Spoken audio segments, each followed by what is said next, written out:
Il était un prophète si puissant que même après sa mort, son héritage a continué à façonner des empires entiers. Daniel, l'homme qui a survécu à la fosse au lion et a interprété des rêves qui faisaient trembler les rois, a laissé une traînée de prophéties qui se sont déroulées à travers les siècles. Que s'est-il passé après que ce géant spirituel ait fermé les yeux pour la dernière fois?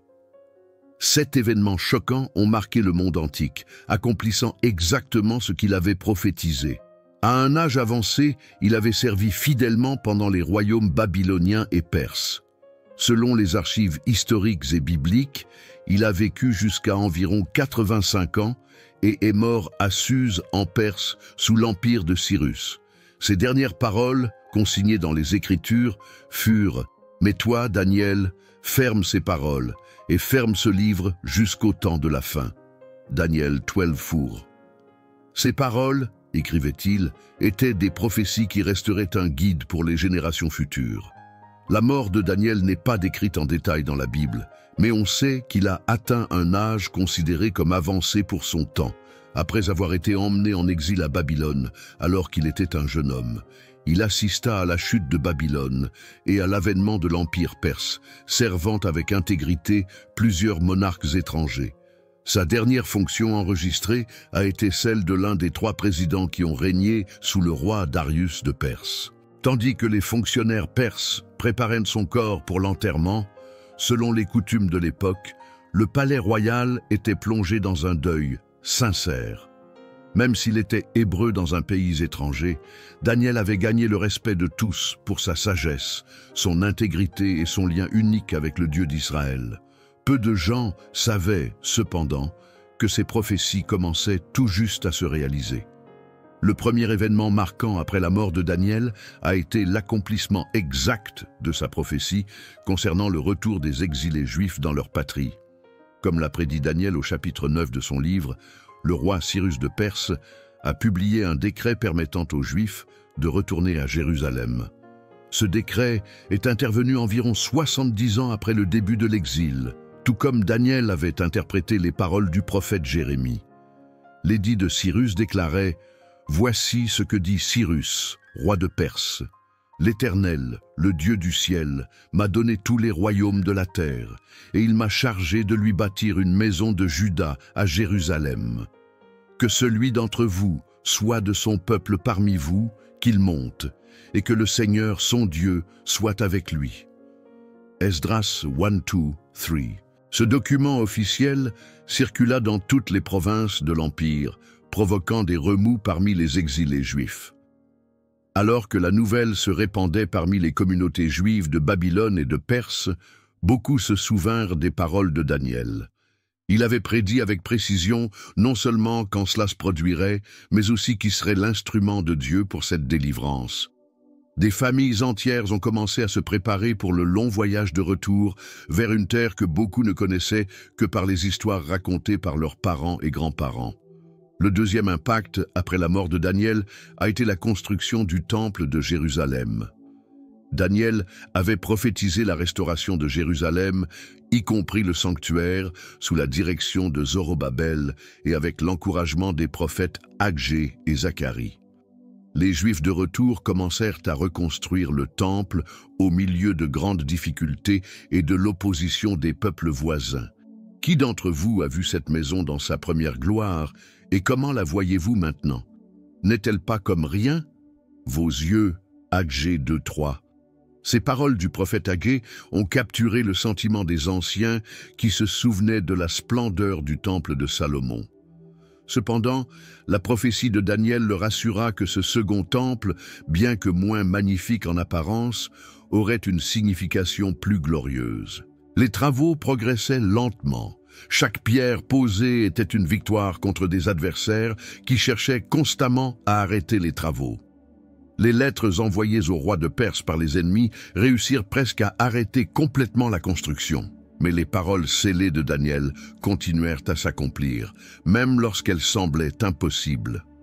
Après 21 ans de difficultés, le temple a finalement été consacré, marquant l'accomplissement d'une autre vision prophétique laissée par l'homme qui avait servi des rois étrangers sans jamais oublier son engagement envers le roi des rois. Le troisième événement notable, après la mort de Daniel, fut l'ascension et la chute de l'Empire perse, tout comme il l'avait prévu dans ses visions symboliques, rapportées au chapitre 8 de son livre, Daniel.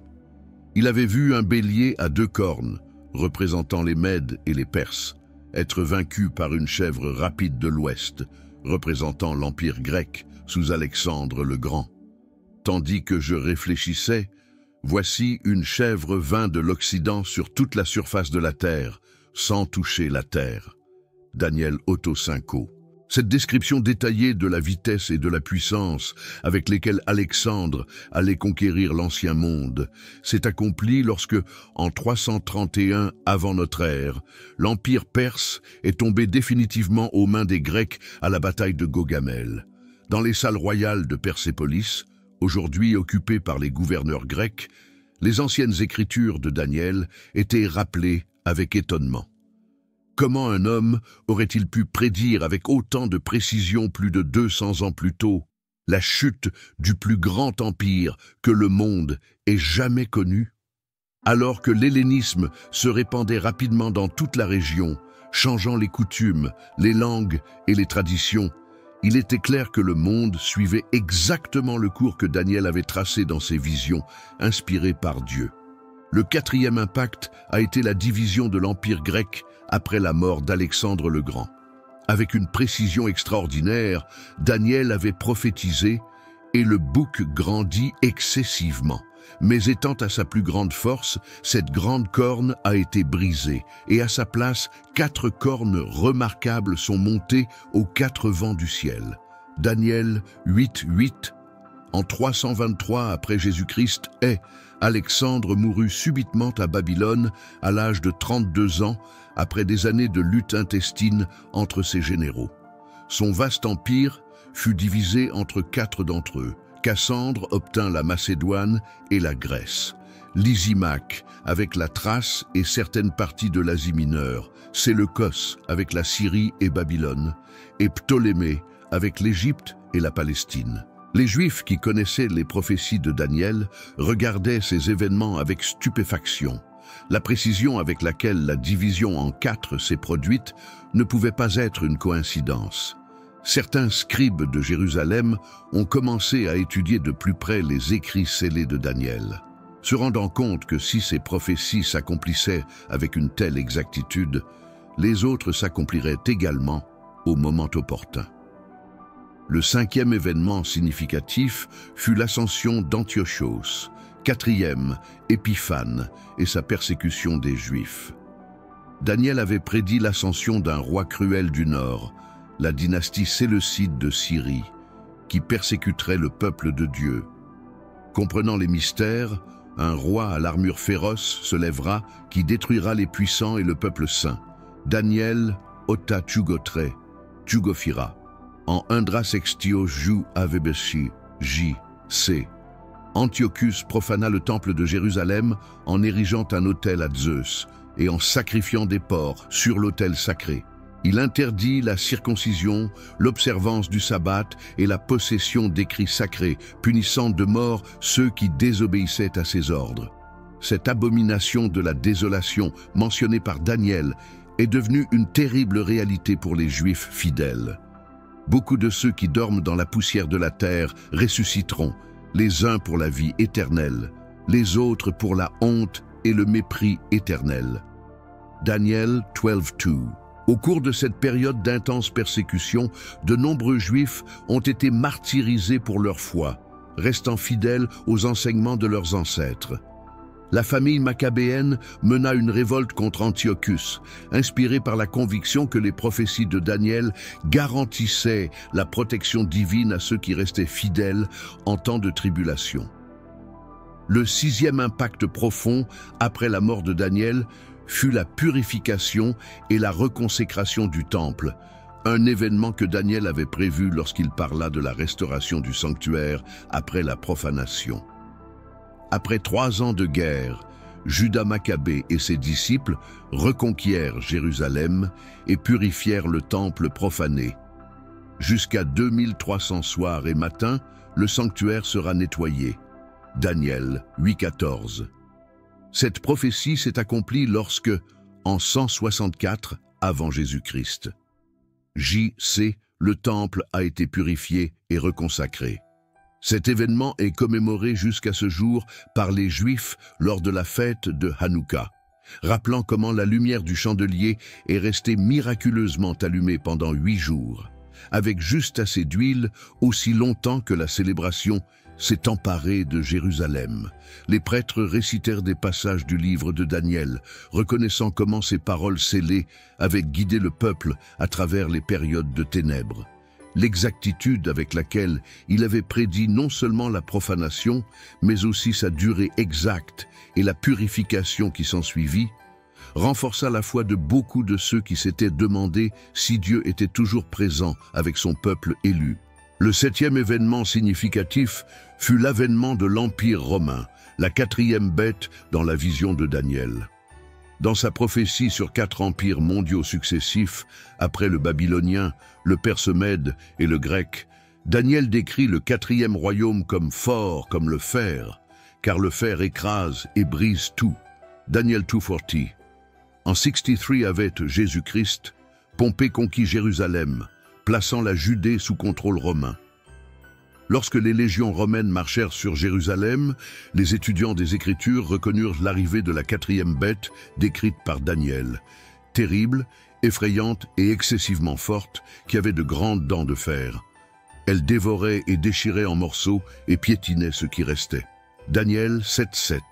La domination romaine sur la Judée signifiait l'accomplissement d'une autre couche des visions prophétiques de Daniel. Alors que les Romains mettaient en œuvre leur système de gouvernement, d'impôts et de lois, les Juifs se rendirent compte qu'ils vivaient dans la période décrite par Daniel comme le temps de la fin, pour beaucoup de ses prophéties. Cette compréhension a créé un environnement d'attente messianique qui a imprégné la culture juive dans les années suivantes. Au cours de la période romaine, de nombreux groupes religieux juifs ont intensifié leur étude des prophéties de Daniel, en particulier la prédiction des 70 semaines, Daniel 9, 24 à 27. Cette prophétie complexe indiquait le temps de la venue du Messie, appelé le Saint des Saints. Des groupes tels que les Esséniens, qui vivaient dans des communautés isolées près de la mer Morte, se consacraient à la copie et à l'étude des écrits de Daniel. Ils croyaient qu'ils vivaient dans les derniers jours mentionnés dans les prophéties et qu'ils se préparaient à la venue du Messie. Les pharisiens ont débattu intensément de la signification exacte des 70 semaines, calculant les dates et notant les signes des temps. 70 semaines sont fixées sur ton peuple et sur ta ville sainte, pour faire cesser la transgression, pour mettre fin au péché, pour épier l'iniquité, pour apporter la justice éternelle, pour sceller la vision et la prophétie, et pour oindre le Saint des Saints. Daniel 9, 24. Cette prophétie créa une atmosphère d'attente parmi les Juifs pieux qui attendaient le moment exact où l'Oint apparaîtrait pour délivrer Israël au milieu de l'oppression romaine et des tensions politiques en Judée. Plusieurs mouvements messianiques ont vu le jour, inspirés par les prophéties de Daniel. Certains d'entre eux étaient dirigés par des figures charismatiques qui se proclamaient l'accomplissement des attentes messianiques, menant souvent des révoltes contre l'autorité romaine. Les paroles de Daniel sur le Fils de l'homme, qui recevrait la domination éternelle, Daniel 7, 11, ont alimenté l'espoir d'une délivrance politique. Cependant, beaucoup ont mal interprété ces prophéties comme des promesses d'un royaume terrestre immédiat qui vaincrait Rome par la force des armes. Je regardais dans mes visions de la nuit, et voici, je suis venu sur les nuées du ciel comme le Fils de l'homme, et il est venu vers l'Ancien des jours, et l'a amené près de lui. C'est à lui qu'a été donnée la domination, la gloire et le royaume, afin que tous les peuples, toutes les nations et toutes les langues le servent. Daniel 7, 13, 14. La tension entre les interprétations spirituelles et politiques de ce passage a créé des divisions entre les différentes factions juives, chacune ayant sa propre vision de la façon dont le royaume messianique se manifesterait. C'est au milieu de cette atmosphère d'attente messianique qu'est né Jésus de Nazareth.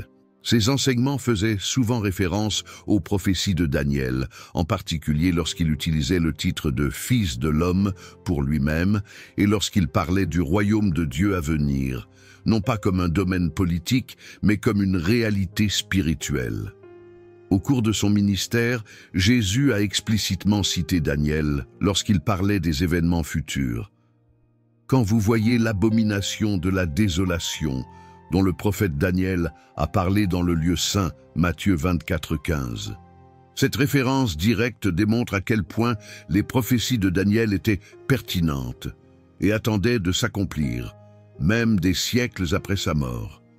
La crucifixion de Jésus, environ 490 ans ou 70 semaines d'années, après le décret d'Artaxerxès de reconstruire Jérusalem, a été considéré par de nombreux premiers chrétiens comme l'accomplissement exact de la prophétie de Daniel sur le moment où le Messie serait retranché. Daniel 9, 26.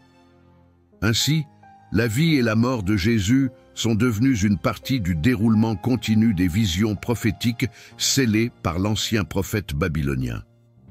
La destruction du temple de Jérusalem, en l'an 70 de l'ère commune par les Romains, a marqué un autre accomplissement impressionnant des paroles de Daniel. Il avait prophétisé que le peuple du prince qui devait venir détruirait la ville et le sanctuaire. Daniel 9, 26. Lorsque les légions romaines, commandées par Titus, assiégèrent Jérusalem et prirent finalement d'assaut la ville, mettant le feu au temple et rasant ses structures, les chrétiens et de nombreux juifs reconnurent dans ces événements tragiques l'accomplissement littéral des paroles prophétiques. Jésus avait averti ses disciples de cette destruction imminente en se basant sur les prophéties de Daniel. L'historien juif Joseph a rapporté que plus d'1 million de juifs sont morts pendant le siège et la destruction de Jérusalem, et que près de 100 000 ont été faits prisonniers. La dispersion des Juifs à travers le monde, connue sous le nom de diaspora, qui s'est intensifiée après cet événement, était également conforme aux prédictions de Daniel sur ce qui arriverait au peuple saint dans les derniers jours. Les prophéties de Daniel sur la fin des temps ont continué à influencer à la fois le judaïsme et le christianisme dans les siècles à venir. Ces vues sur les royaumes qui allaient venir et tomber, les périodes de persécution et la résurrection finale sont devenues centrales dans le développement de l'eschatologie, l'étude des derniers temps, dans les deux traditions religieuses. Pendant les périodes de persécution des chrétiens dans l'Empire romain, les disciples de Jésus ont trouvé du réconfort dans les paroles de Daniel. En ce temps-là, Michel, le grand prince, qui se lève en faveur des fils de ton peuple, et il y aura un temps de détresse, comme il n'y en a pas eu depuis qu'il y a eu une nation jusqu'à ce temps-là. Mais à ce moment-là, ton peuple sera libéré, tous ceux qui se trouvent écrits dans le livre. Daniel 12:1. Les premiers commentaires chrétiens du livre de Daniel, écrits par des personnages tels qu'Irénée de Lyon et Hippolyte de Rome, ont interprété les prophéties comme des descriptions de l'histoire de l'Église et des anticipations du retour du Christ. Ces interprétations démontrent comment les visions de Daniel ont continué à façonner la compréhension religieuse longtemps après sa mort. La propagation du christianisme dans tout l'Empire romain et au-delà a été considérée par beaucoup comme un nouvel accomplissement de la vision de Daniel du royaume de Dieu. Daniel avait décrit une pierre taillée sans les mains, qui détruirait les royaumes terrestres et grandirait jusqu'à remplir toute la terre. Daniel 2:34-35. Alors que des communautés chrétiennes se développaient dans diverses parties du monde connues, même sous une persécution intense, beaucoup ont interprété cette croissance comme le déploiement de la pierre qui s'est transformée en une grande montagne. La conversion de l'empereur Constantin au début du IVe siècle et l'acceptation officielle du christianisme qui s'ensuivit semblaient confirmer cette interprétation. Au jour de ces rois, le Dieu des cieux établira un royaume qui ne sera jamais détruit et qui ne transmettra jamais la souveraineté de ce royaume à un autre peuple, mais il écrasera et consumera tous ces royaumes et subsistera éternellement. Daniel 2,44. Cette prophétie a continué à inspirer les missionnaires chrétiens qui ont apporté leur foi dans de nouvelles terres, croyant qu'ils établissaient le royaume éternel envisagé par Daniel. Les prophéties de Daniel sont significatives sur le développement de la littérature apocalyptique juive et chrétienne. Des textes tels que le livre d'Enoch, l'Apocalypse de Barou et les oracles sibyllins ont suivi le style visionnaire et symbolique de Daniel, explorant des thèmes similaires sur le destin ultime de l'humanité et la victoire ultime de Dieu sur les forces du mal. Dans le Nouveau Testament, le livre de l'Apocalypse de Jean présente de nombreux parallèles avec Daniel, y compris des visions de bêtes symboliques représentant des pouvoirs politiques, des périodes de tribulation pour les fidèles et la promesse ultime de résurrection et de récompense. Ces liens démontrent comment les visions de Daniel ont servi de modèle fondamental pour la littérature apocalyptique ultérieure. Beaucoup seront purifiés, blanchis et éprouvés, mais les méchants feront le mal, et aucun des méchants ne comprendra, mais les sages comprendront. Daniel 12,10. Cette division entre ceux qui comprennent les signes des temps et ceux qui restent dans l'ignorance spirituelle est devenue un thème récurrent dans la littérature apocalyptique influencée par Daniel. Tout au long du Moyen Âge, les prophéties de Daniel ont continué à être étudiées et interprétées par les érudits juifs et chrétiens. Des commentateurs tels que Jérôme, Augustin et Thomas d'Aquin ont consacré une attention considérable au livre de Daniel, voyant dans leur vision une feuille de route prophétique pour l'histoire de l'humanité. Dans les communautés juives, des sages tels que Hasdaï et Maïmonide ont proposé des interprétations des visions de Daniel, les reliant souvent à des expériences contemporaines de persécution et d'espoir de rédemption. Les communautés mystiques juives, telles que les kabbalistes, voyaient dans les symboles et les numéros de Daniel de profondes significations ésotériques.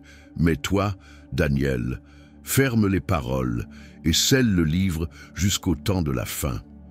Beaucoup courront d'un endroit à un autre et les connaissances se multiplieront. Daniel 12,4.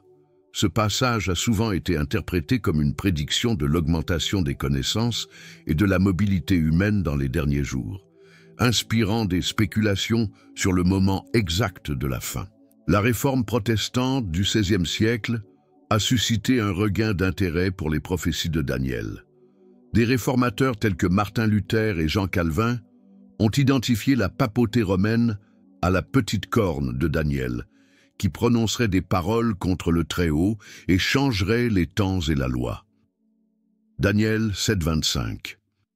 Cette interprétation a contribué de manière significative au développement d'une vision de l'histoire dans laquelle la période médiévale était considérée comme une période d'apostasie, la réforme représentant un retour à la pureté de l'Évangile. Les prophéties de Daniel sur la persécution et l'apostasie temporaire, suivies de la justification finale des fidèles, ont offert un cadre pour comprendre les événements religieux tumultueux de l'époque.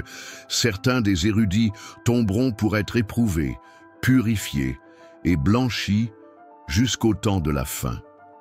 Daniel 11h35. Les protestants voyaient souvent dans les martyrs de leur cause l'accomplissement de cette prophétie, croyant que la souffrance des fidèles faisait partie du plan divin révélé à Daniel des siècles plus tôt. Avec l'avènement de l'ère moderne, les prophéties de Daniel ont continué à être interprétées à la lumière des événements mondiaux.